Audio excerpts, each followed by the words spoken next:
Hudson Taylor, in early years, The Growth of the Soul. Chapter 40, What Hath God Wrought? February to August 1859.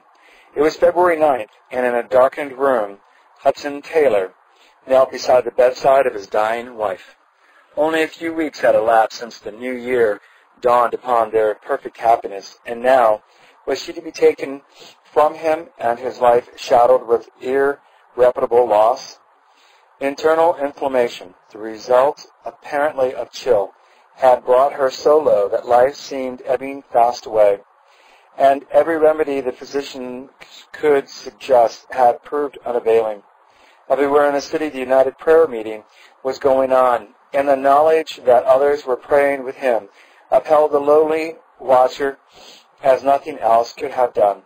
Noting the anguish with the hollow temples, sunken eyes, and pinched features, all indicating the near approach of death.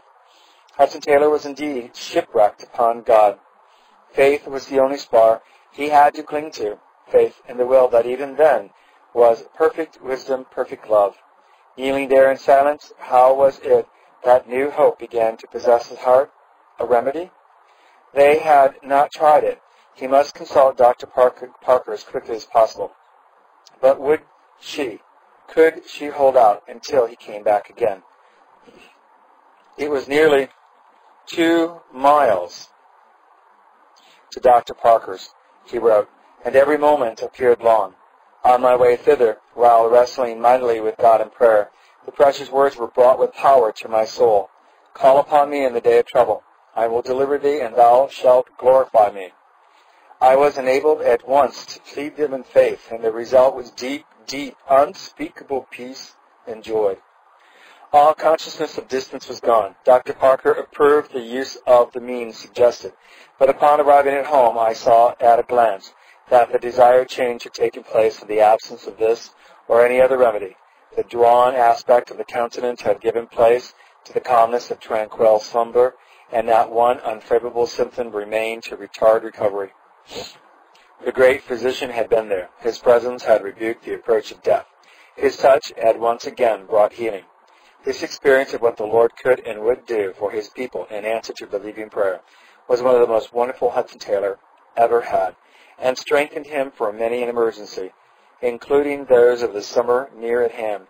Never could he forget those days and hours in which it seemed as though the Lord were saying, Son of man, I take from thee the desire of thine eye, at a stroke. But it was not on his home the sore affliction fell. Very refreshing after this dangerous illness was a visit to the new hospital outside the city. For Dr. Parker's building operations were finished, including chapel, dispensary, and dwelling house, and he had accommodation for European as well as Chinese patients and guests. Everything was new, fresh, and attractive, and the house itself, standing back a little way from the river, was crowned with a watchtower commanding a view of unusual interest. The situation of Dr. Parker's new hospital, wrote Dr. W.A.P. Martin about this time, is the best that could have been selected in the vicinity of this port. Separated on the one hand from the impure atmosphere of the city by the city wall, and removed on the other from the noisome exhalation of the paddy fields by the breath of the river, it enjoys the best air that blows over the plain of Ningpo. Close to one of the city gates, near a much-frequented ferry, and overlooking, too, a river which is the most thoroughfare from the sea-coast to many large cities in the interior. Its handsome accommodation buildings daily attract the notice of thousands of passers-by.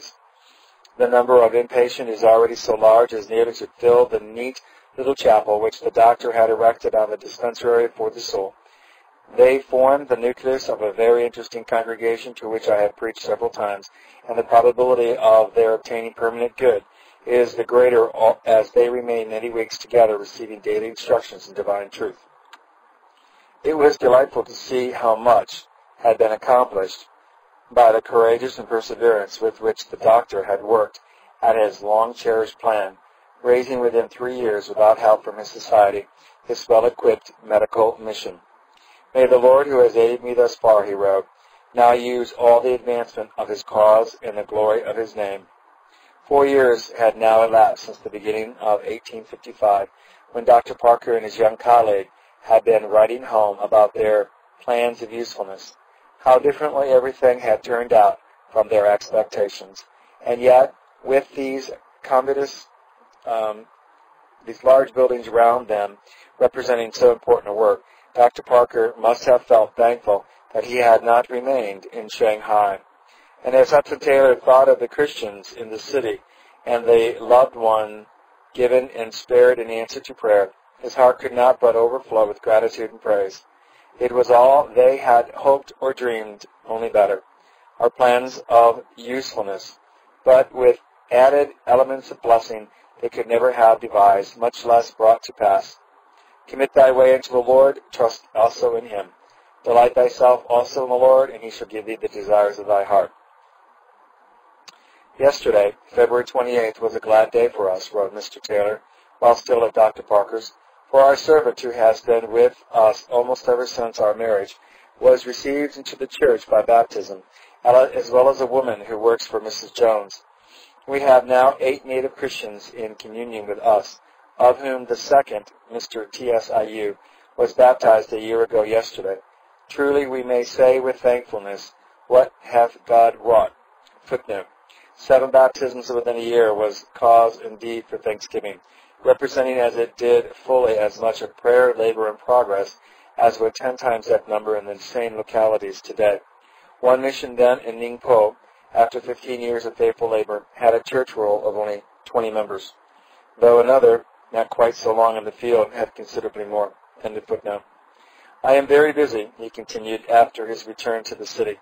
So many patients, meetings, and other matters need attention that I am puzzled which to take up first. Our work here is becoming more important day by day, as God is adding to our numbers. May his great work go on, and the multitudes of China yet see a glorious day, when in every part of this populous empire the saved of the Lord shall be many. Thus, springtime came again, and in April a little holiday was taken that proved most beneficial in view of the difficult summer before them. Traveling in houseboats with Dr. Parker and his family, Mr. and Mrs. Taylor spent a week among the western hills, covered at this season with azaleas, hawthorn, dwarf lilies, wisteria, and violets. The quiet retirement, wrote one whose name has long been associated with Ningpo, the blue heavens above and the green hills around, the sounding of rippling brook or singing bird, the flash of summer lightning, the echoing storm, the cry of roaming deer at night, the indescribable beauty of the carpet of flowers in springtime are pleasant and refreshing sights and sounds indeed, after the toil, dust, and oppressiveness of a great city. Footnote. The Venerable Arthur E. Moule, that's M-O-U-L-E, B.D., Archdeacon in Mid-China and CMS missionary at Ningpo, quoted from the story of CHEH-KIANG, Mission, page 76. End of the footnote. Leaving their boats, the little party explored some of the side streams, tracing one almost to its source by means of light rafts of bamboo. The scenery was very beautiful, Mr. Taylor wrote to his mother. Waterfalls abound, one of which leaps 700 feet in a sheer descent, and another that we saw about 600. The views above, below, and around are wonderful, something to be remembered for a lifetime. Great was the contrast on their return to Ningpo with the heat and manifold distresses of the city, of the summer.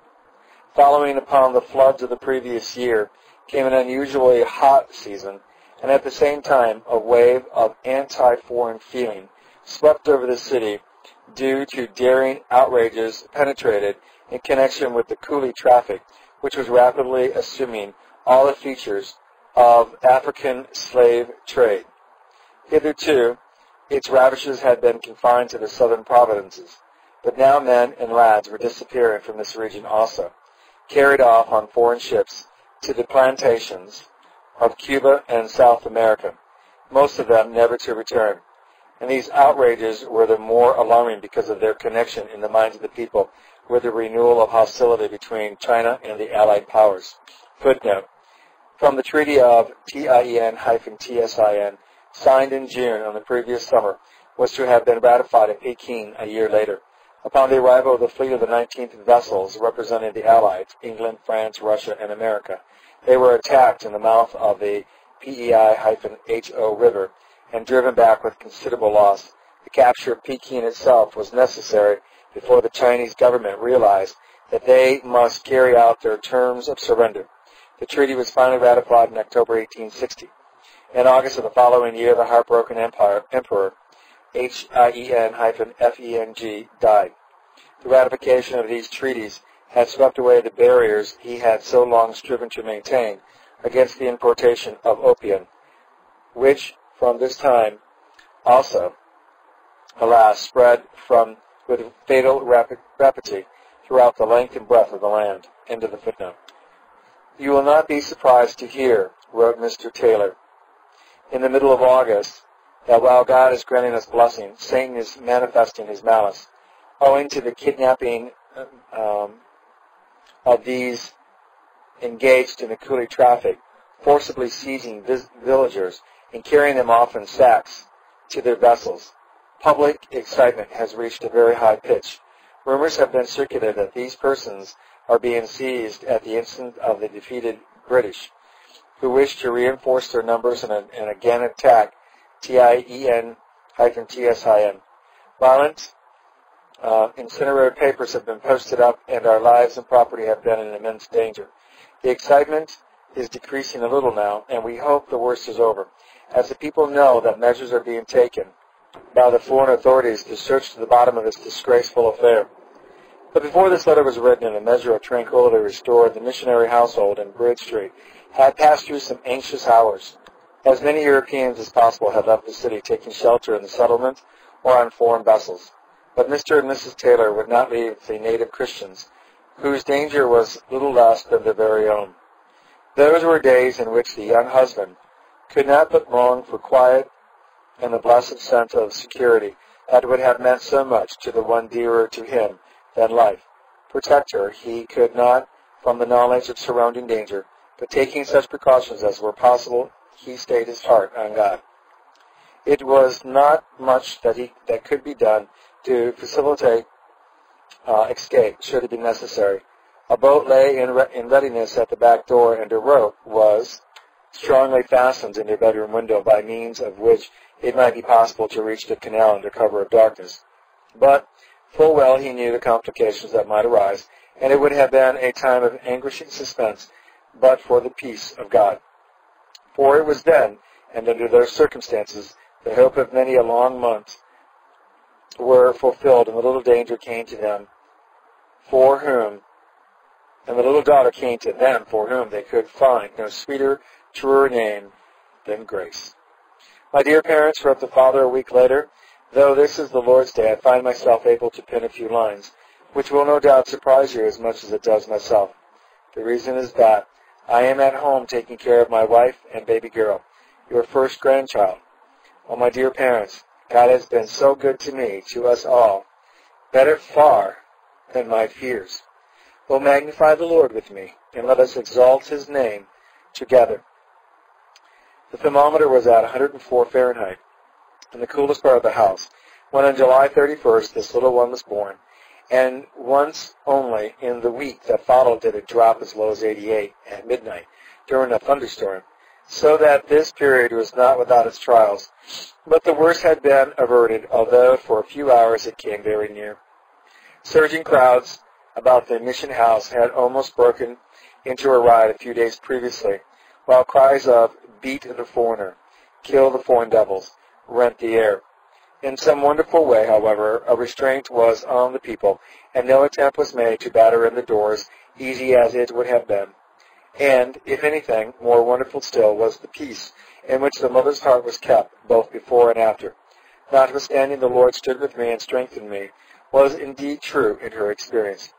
Nothing retarded her recovery, and so conscious was she of the inflow of the divine grace for every need, that she would not have been without the trials that revealed to her new depths of the heart of God.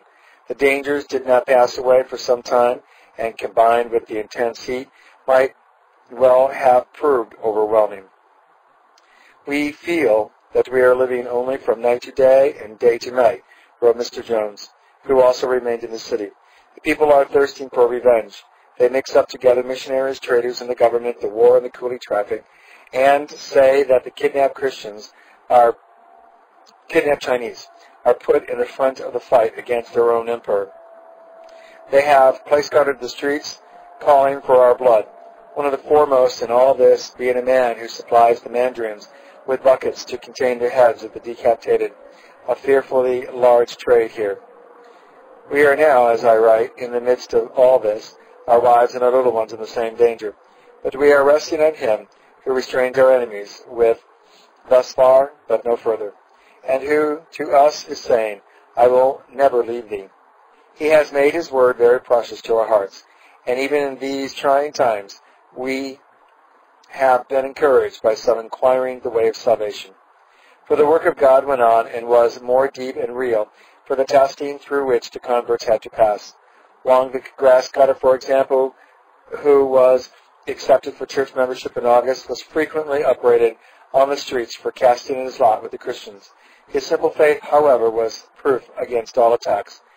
When told that foreigners were at war with his country and were carrying off people to make them fight against their own emperor, he would say, there must be a mistake somewhere. Satan surely has blinded your eyes. These missionaries do not fight at all.